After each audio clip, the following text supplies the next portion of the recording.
a este canal novamente. Hoje eu falarei de uma peça do Henrik Ibsen, O Pato Selvagem, e mais especificamente eu vou me concentrar no sentimento de culpa do personagem principal, Gregers Werle. Eu quero examinar junto com vocês, vou comentar o enredo e vou examinar com vocês como é que essa culpa ah, move as ações dele e como são as ações dele, quais e como elas são. Não é? Primeiro eu quero dizer que eu conheci essa peça graças ao professor José Munir Nasser, não é? Nas expedições pelo mundo da cultura, tem uma aula dedicada ao Pato Selvagem. Eu não conhecia essa obra antes de ouvir a aula. Eu a ouvi no YouTube, ela ainda está disponível, se vocês quiserem ouvir, eu recomendo muito. Fiquei bastante interessado pelos comentários, pelo enredo, e fui atrás da peça para ler. Em seguida, eu encontrei também uma representação em espanhol no YouTube. Então, se vocês quiserem assistir, eu também recomendo uma representação muito boa, bastante fiel, não é? O Ibsen não coloca muitos problemas para eventuais adaptações. Então é isso, eu recomendo que vocês leiam e assistam a essa representação na medida do possível. Vou começar tratando de algumas coisas do enredo, não é? O Ibsen, ele permanece sobretudo no sentido literal, no sentido literal com algumas subidas, por assim dizer, por um sentido moral do texto. Então, o texto às vezes sobe do literal para o moral, parte do literal e sobe para o sentido moral. E, no entanto, ele não tem uma simbologia profunda, não tem um simbolismo que nos exija tanto. Os símbolos que o Ibsen emprega, de algum modo, eles já são explicados no desenrolar da história. Então, a gente não precisa ter referências outras fora da peça para entender do que ele está falando. Não é? Por exemplo, o Pato Selvagem, o título, o Pato Selvagem, já é um símbolo que está na peça que o próprio Ibsen emprega e que tem a ver com o Gregers Werle, o personagem principal. Então, nós já o entendemos. E tem uma outra metáfora, não é? De ser o 13º, eu sou sempre o 13º na mesa, eu estou condenado a ser o 13º na mesa, diz o Gregers, no sentido de que ele não fazia par com ninguém, ou seja, ele estava sempre deslocado, desenraizado. Então, nesse aspecto, a leitura é bastante acessível para nós.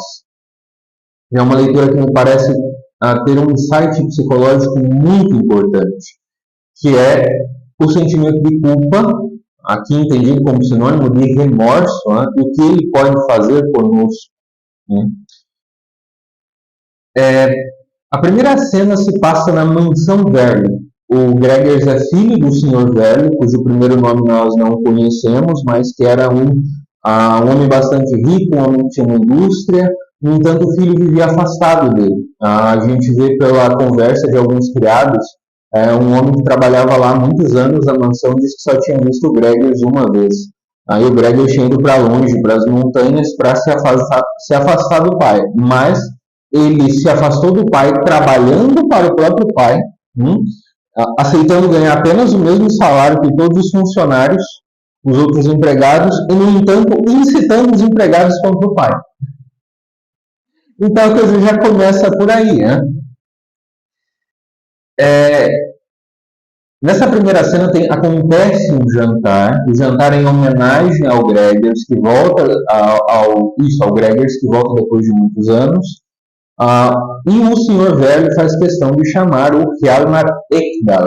Hjalmar Ekdal é um amigo de infância do Gregers, eles tinham estudado juntos, o Hjalmar já estava casado, tinha uma filha de 15 anos, a Ed, que a gente vai ver, ou Hedwig, acho que é Hedwig, que a gente vai ver quem ela é, porque ela tem um papel importante nesta peça, e eles começam a conversar, não é? E o senhor Werle chamou o Hjalmar de propósito, para que eles pudessem se reencontrar depois de tantos anos, não é?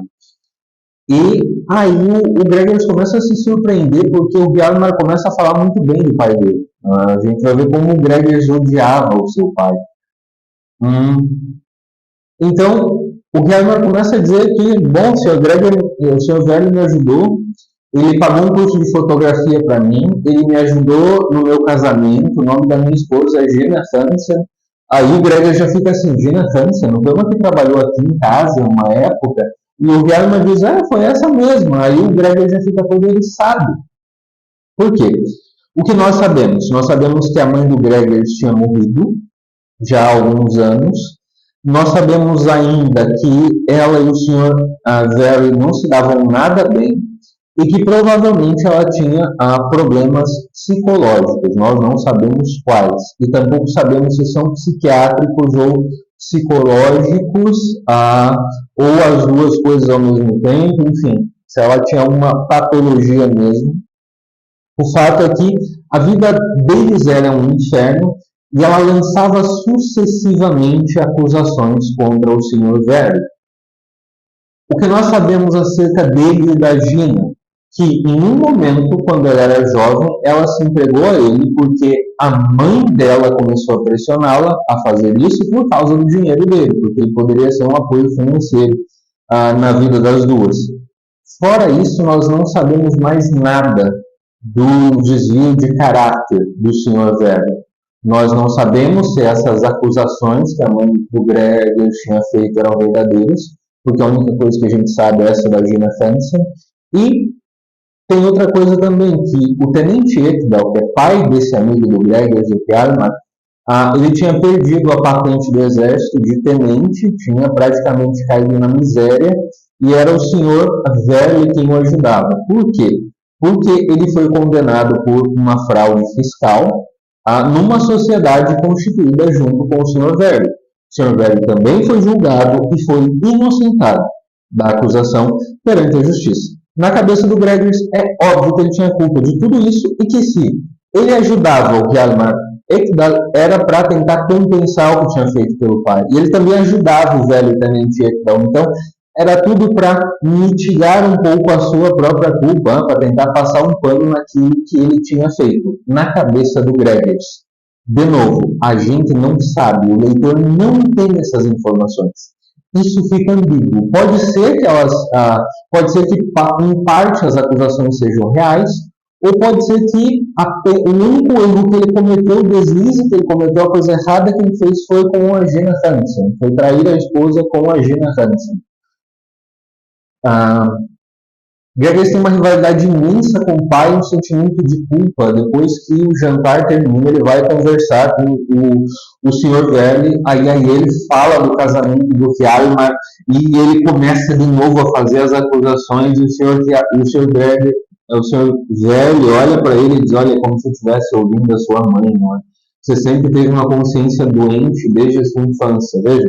E o Gregor diz, eu preciso curar essa consciência doente. E como é que ele vai curar a consciência doente? Bom, o Hjalmar não sabia da relação da Gina Hansen com o Sr. Velho. Ele não sabia que poderia haver essa interpretação de que a Gina foi empurrada para ele de algum modo. Então, o que o Gregor quer fazer? Salvar o amigo que vive nesse lodo. O que ele faz? No dia seguinte, ele vai até a casa do Hjalmar, faz uma visita. O Hjalmar é fotógrafo, né? Então ele tem esse estúdio. É uma figura um pouquinho irritante a do Hjalmar, porque ele é um preguiçoso, né? No sentido de que ele vive se queixando e é a esposa dele que faz a maior parte do trabalho, a Hedvig, a filha dele. E aí, nesse contexto, eles descobrem que a menina vai ficar cega progressivamente, que ela não deve fazer muito esforço. Mas aí o Hjalmar começa a reclamar de cansaço. Nossa, estou me esfalfando de trabalhar. Depois de sentar 5 minutos para retocar uma foto. Estou me esfalfando de trabalhar, não aguento mais. É um pouco irritante, né? E é fraco, realmente. Fraco de caráter. Então é a Hedwig que vai lá, cuida dele e trabalha no lugar dele. Mas você não pode se esforçar muito, meu filho. Não esforço nenhum. Ele, tá bom. Na hora ele consente. Eu não poderia fazer aqui. Mas na hora ele consente. E o Gregor vai visitá-los e diz que vai se mudar para um quarto que eles têm para alugar. Ele quer viver ali perto deles, não é para salvar o seu amigo. E aí, enquanto eles apresentam a casa para o Gregers, o Tenente Ekdal, o Tenente Ekdal reaparece, e dentro de casa ele já está mais velho, um pouquinho doido, porque ele ficou bem traumatizado com o fato de ele ter perdido a patente lá de tenente do exército. Então, dentro de casa, ele usava o uniforme, por exemplo. E o Gregers trata ele com respeito, chama ele de tenente, então ainda. E eles têm um sótão em casa, ele está cheio de plantas, e é como se fosse uma selva, é um cenário assim, meio infantilizado, mas selvático, para que o tenente Ekdal pudesse brincar de caça lá dentro. Ele atirava de verdade nas aves, né? Ele levava algumas aves lá e de vez em quando começava a atirar nelas. Mas havia uma ave em especial, que é o pato selvagem. Como que esse pato selvagem foi para lá? É um pato que o tenente Ekdal tinha trazido da casa do Sr. Verle. O Sr. Verle o caçou, não matou com um tiro, porque, como se conta na peça, o pato selvagem está na água, certo? Ele fica lá na água e ele voa também, mas para fugir de eventuais perigos, o que ele faz? Ele mergulha e prende o bico no fundo do rio, do lago onde ele estiver, e fica lá até o perigo passar. E às vezes tem risco até dele morrer afogado, porque o perigo não passa. Então, os cães de caça são treinados para mergulhar atrás do pato selvagem e buscá-lo. Às vezes o cão consegue no meio do trajeto e agarra o pato selvagem, às vezes se a profundidade é menor, o cão consegue ir até o fundo, né? Mas veja, o pato fica com o bico no lodo daquele fundo. E aí eles veem esse pato, o Gregor sabe de onde ele veio, ele já começa, ele já tem toda essa reação, né, só de ouvir o nome do pai dele, ele já fica todo cheio de complexos, não é porque foi o cachorro do Sr. Verle que tinha resgatado o pato. Como o pato ainda estava vivo, o tenente Ekdal o levou para casa para cuidar dele, e a Hedwig ficou apaixonada pelo bichinho, começou a cuidar dele, amava muito o bichinho, né, ela adorava. É uma menina que o Ibsen fez questão de demonstrar nela inocência, mas inocência real, e não uma inocência no sentido de uma completa ignorância. Né? Às vezes a palavra inocência é usada como sinônimo de ignorância. Nela não.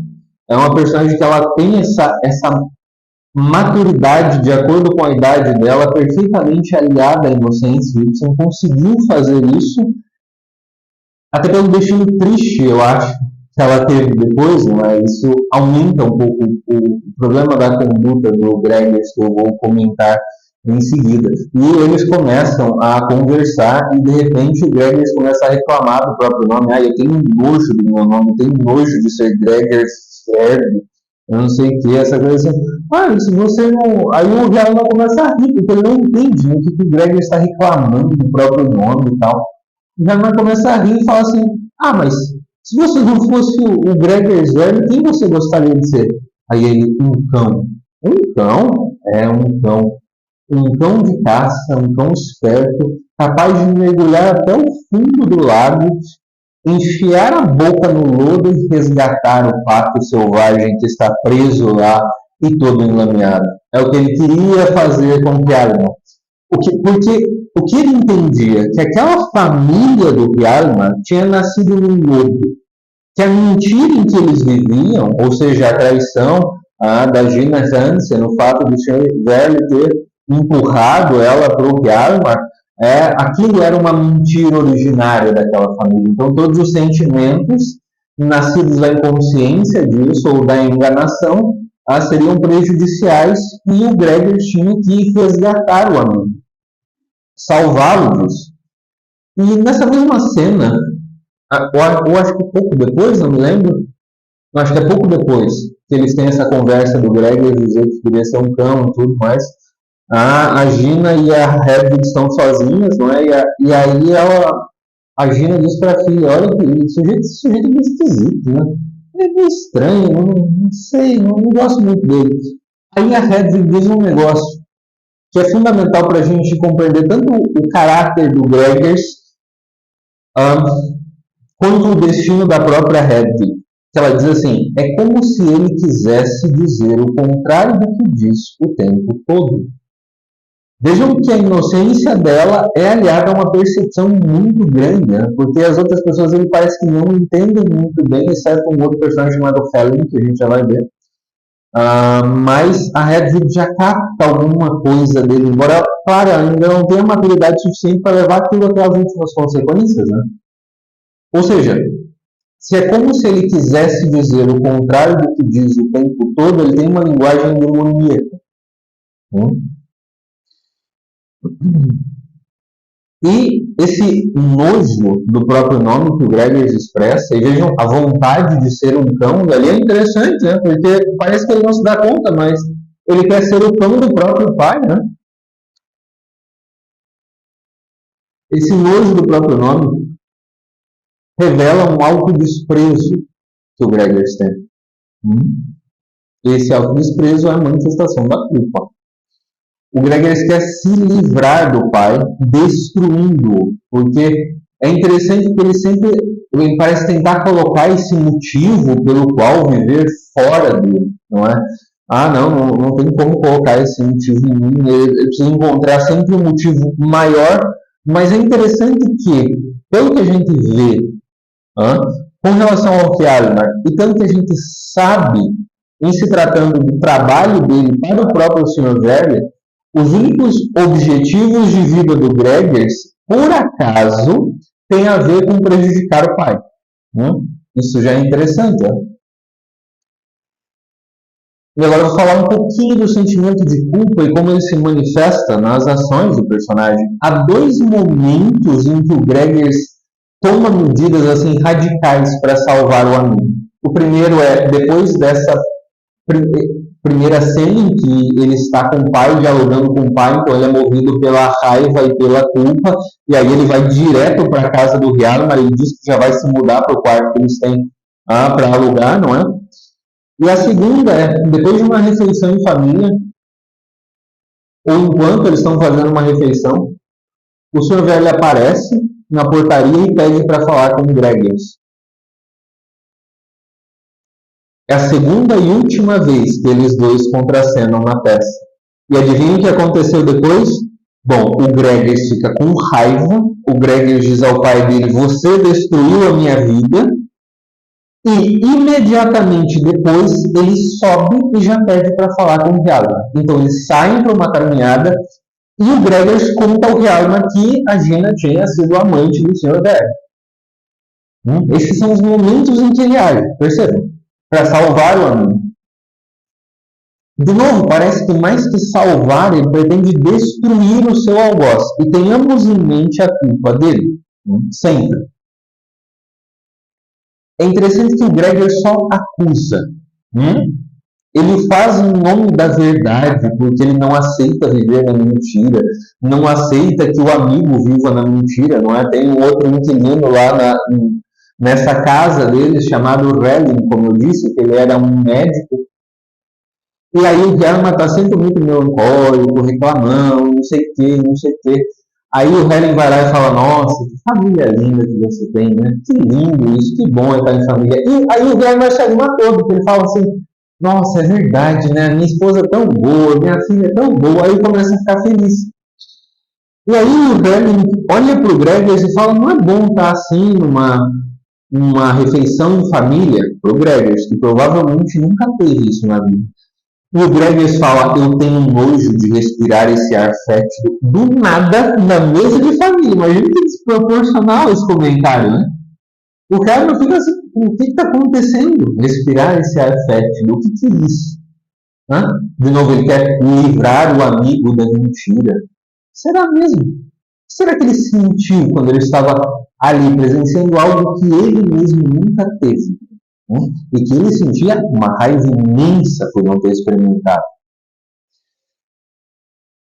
E depois, o Gregers passeia com o Hjalmar, conta que a Gina tinha sido amante do pai dele, do Sr. Werle, e aí o Hjalmar passa uma noite inteira fora de casa, começa a beber, ele volta, E aí ele começa a ter uma suspeita, porque, bom, o casamento dele tinha sido há 15 anos, a menina tinha 15 anos. Ah, então, será que eu ia completar 15 anos, alguma coisa assim, mas as datas do casamento, da relação do affair com o Sr. Verley e do nascimento da Hedwig eram, assim, da concepção da Hedwig, não é, da gravidez dela, eram relativamente próximas. Então, o Hjalmar começa a imaginar que a filha poderia não ser dele. Então, ele renega dela. E ela começa a chorar. Né? Ela se sente totalmente rejeitada, desprezada pelo pai, que não permite que ele a toque. Né? E aí ele coloca a Gina contra a parede, então ela diz que sim, que ela tinha estado com o Sr. Velho uma vez por pressão da mãe dela, que ela só não contou para ele porque sabia que ele não ia aceitar se casar com ela. E aí, numa cena também ambígua, que é muito interessante, o Hjalmar coloca a Gina contra a parede e pergunta se Hedwig era filha do Sr. Velho. Aí a Gina, a gente não sabe se por despeito, por tristeza, por raiva ou por realmente não saber, diz: eu não sei. A gente não sabe. Mas vejam que bastou um momento para o Hjalmar renegar da menina e renegar da própria esposa. E aí tem uma cena que é impressionante, que depois de toda essa discussão, o Gregers aparece, onde eles estão, na sala deles. Né? Aí ele fala assim: ué, mas depois de conhecerem a verdade, eu imaginei que os seus rostos estariam transfigurados, que vocês viveriam uma nova etapa na família de vocês, alguma coisa assim. E diz a Gina assim, puta que pariu, o Hjalmar, meu amigo, é bizarro, é cruel e bizarro ao mesmo tempo, né? Então a gente vê que é esse sentimento de culpa, né, que pula para raiva em seguida, que move o Gregers o tempo todo. E aqui a gente vai entrar no que é essa culpa do Gregers, para a gente entender propriamente um pouco melhor o sentimento de culpa. E ela pode ser resumida numa palavra que eu já disse no início: autodesprezo. Gregers mostra claramente, quando diz desprezar o próprio nome, e está condenado a ser o 13º da mesa, o convidado sobrando, intruso. O que é a culpa? A culpa é uma reprovação de si. Portanto, é o desprezo de si, é o remorso, não é o arrependimento. Aquilo eu fiz mal e vou me emendar. Eu ofendi alguém. Não, eu sou bom demais para isso aqui no fundo. Eu tenho nojo de mim mesmo. É a outra face do orgulho. O orgulho se manifesta de duas maneiras: ou eu sou completamente autossuficiente, não dependo de mais nada nem ninguém além de mim, ou eu sou um Judas, ou eu mesmo me condeno porque eu sou tão baixo. Agora você imagine, é antinatural conviver com esse sentimento, com essa clareza o tempo todo, tá? Então quem tem problema de culpa transfere isso para a raiva. De novo, a raiva de si mesmo, que ela já está aí, o autodesprezo, que caracteriza a culpa, também é uma raiva de si mesmo, mas essa raiva de si mesmo, vejam, isso é antinatural. Para a consciência, isso é completamente destrutivo. Então, o sujeito, sem deixar de sentir culpa, ele transfere a raiva para outras pessoas. Isso pode oscilar. Como no caso do Gregers, normalmente oscila. Então, ele tem horas que ele sente a raiva dele mesmo com mais clareza e tem horas que ele precisa se aliviar desse fardo que é insuportável e precisa jogar sobre os ombros de alguém. No caso, o pai dele. É assim que se manifesta o sentimento da culpa. Então, por isso que tem tanta raiva envolvida. Por isso que o Gregers age movido pela raiva. Dizer que ele age movido pela raiva do pai, neste caso, é o mesmo que dizer que ele age movido pelo seu sentimento de culpa. Sentimento de culpa de ter abandonado a mãe. Por quê? Porque, bom, o Gregers não estava perto quando ela morreu. Ele ouvia as reclamações dela e ele desapareceu, foi embora, se vingar do pai, em nome dela. né? E dizer que o pai dele tinha deixado cadáveres ao redor dele e tudo mais. Ou seja, ele repete as acusações da mãe, né? Sentindo uma culpa profunda, o desprezo de si mesmo. E no fim ele diz, não é, que o Reg diz para ele que você tem essa febre do herói, não é? Você precisa encontrar algo fora de si mesmo para admirar. E o Gregor diz, realmente, é só fora de mim mesmo que eu posso buscar. Só que vejam como ele busca mal. Por quê? Porque o Gregor nunca conseguiu sair de si mesmo. O Gregor não está enraizado na sua personalidade, porque ele tem nojo dela. Né? E ele tem esse autodesprezo profundo que caracteriza o egoísmo. Né? E essa linguagem dúbia. Ele quer se livrar dessa culpa a qualquer preço. Então ele precisa encontrar uma ordem fora dele mesmo. E essa ordem é a ordem da verdade, é a ordem da justiça. Né? Ele soa familiar? Eu imagino que sim. Né? E quando o Hjalmar fica um dia inteiro fora, né, um dia e uma noite, alguma coisa assim, fora, a Gina sai para procurá-lo e veja a desgraça. O Gregor fica sozinho na casa com a Hedwig. E aí o Gregor vai conversar com ela. Ele diz assim para ela, olha, e se você der uma prova de amor para o seu pai? Se você sacrificar aquilo que você mais ama, o pato selvagem. E ela, o pato selvagem? Aí ele fala assim, se você der o seu coração, ó, mostrar que pelo amor do seu pai você está disposta a entregar aquilo que você mais ama, pode ser que ele fique bem de novo, vendo esse seu sacrifício, esse seu espírito de sacrifício. Veja, o Gregor exige sacrifício de todo mundo, mas ele não faz nenhum. Ele não ama. Ele não ama, ele só despreza a tudo e a todos, porque na raiz está o desprezo por ele mesmo. É um Stavrogen diminuído, não é? Mas ainda assim, um Stavrogen, um demônio, nesse sentido.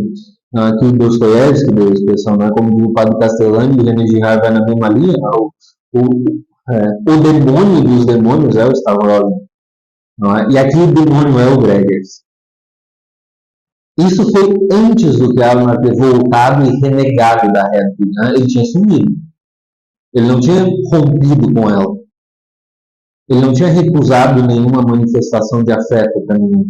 Ele ainda naquela frase que foi a própria Hedwig quem falou. É como se ele, o Gregers, quisesse dizer o contrário do que diz o tempo todo. Quando o Hjalmar volta e renega a Hedwig e a empurra e não quer ficar perto dela e diz que não quer olhar para a cara dela e depois sai de casa outra vez, ela fica arrasada. Mas então ela lembra do Gregers e ela se dispõe a fazer o sacrifício. O problema é o seguinte, ela se suicida. Não é o sacrifício do pato selvagem que ela faz, é o sacrifício dela mesma. Ela quer deixar de ser esse estorvo para o pai. Essa pedra de tropeço, porque talvez por algum motivo, ela não sabe, o pai tenha saído de casa por causa dela. E provavelmente ela interpretou desde o início o conselho do Gregers como sendo para ela. Ela teria que ser esse pato selvagem sacrificado. Ela vai lá e comete suicídio. A linguagem do Gregers é dúbia, demoníaca. E é a linguagem a que pode chegar quem só está concentrado nos seus próprios sentimentos de desprezo e autodesprezo. Tudo que ele vai fazer, motivado pela culpa, pela raiva de si mesmo, pela raiva dos demais, são atos de destruição, são incentivos à destruição. Por isso também se diz o diabo que é o tentador. É isso que o Gregers faz aqui. Ele não põe a mão na massa, mas ele é demoníaco porque ele puxa as outras pessoas para o abismo em que ele mesmo está, acreditando que vai livrar a sua consciência enferma. Perceba, a motivação em si já é egoísta. vai livrar sua consciência enferma, que vai deixar, né, de sofrer de algum modo, de ter a febre moralista que o Rand fala que ele tem.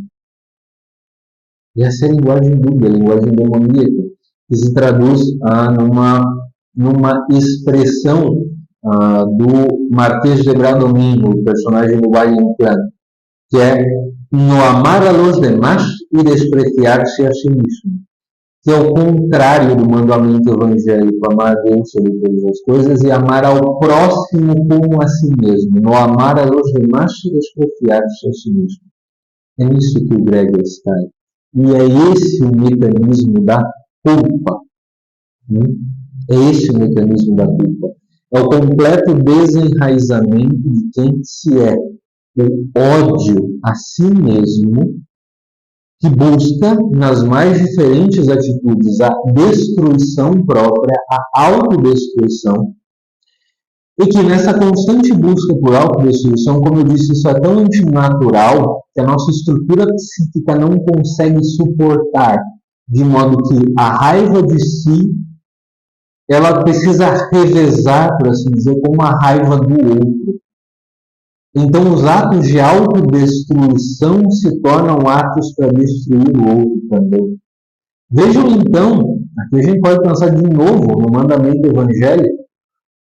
O amor ao próximo e ao amor a si estão conectados, não? São vinculados, estão juntos, eles não podem ser separados. E o autodesprezo e o desprezo pelo próximo, como a gente vê nesse exemplo do Gregers, tampouco podem ser desconectados.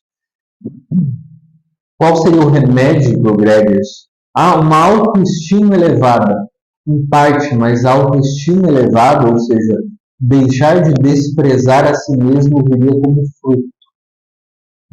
O desprezo que o Gregers recebeu, nós sabemos que ele recebeu, antes dele formar para si mesmo, antes dele assimilar como autodesprezo, até ele não ia voltar atrás, não tinha como. E, no entanto, o único caminho era ele sair desse sentimento obsessivo de ódio, de nojo, não por deixar de senti-lo, mas por agir em comando invertido, agir como se não sentisse, guardando ele na consciência, ou seja, tendo plena consciência de que aquilo morde, aquilo vai ficar ali, talvez pelo resto da vida. Mas ajudar o amigo, e veja como é uma caricatura satânica, o que o Gregers faz. Porque o seu remédio de fato estava fora dele, mas não pelas ações exteriores. Seria pelo genuíno amor ao próximo. Ajudar o amigo de verdade, uma coisa que ele poderia fazer, mas que ele não fez, ele só justificou. Percebam, ele imita demoniacamente também a imagem da caridade, a linguagem da caridade. Vou salvar o meu amigo, vou amar o meu próximo, quando não é isso que ele faz. Ele pede um sacrifício para a Hedwig. Ele diz que ela tem que fazer esse sacrifício pelo pai. Ele não se sacrifica por ninguém. Percebam como é demoníaco esse autodesprezo. Lembra o demônio do John Milton, em Paradise Lost? O demônio diz que ele despreza a si mesmo. Ele mesmo é o inferno.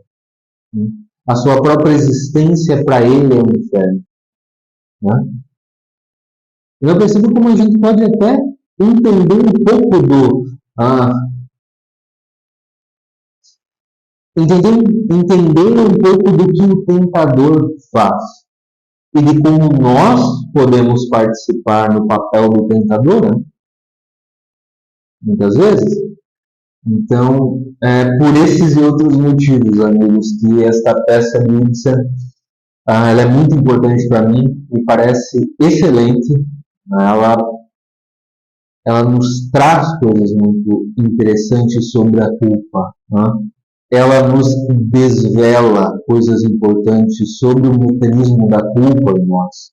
Então, eu recomendo de novo que vocês leiam a peça, ouçam a aula do professor José Bernassi, se puderem, vejam essa essa interpretação que está no YouTube, em espanhol, como eu disse, porque vale muito a pena. Eu já fiz isso várias vezes, entre reler, assistir de novo, ouvir a aula do professor Jânio Vernácia, porque esta peça não me sai da cabeça, ela é muito importante para mim. E por isso eu decidi falar dela aqui hoje. Muito obrigado pela atenção de vocês, meus amigos, e até o próximo vídeo.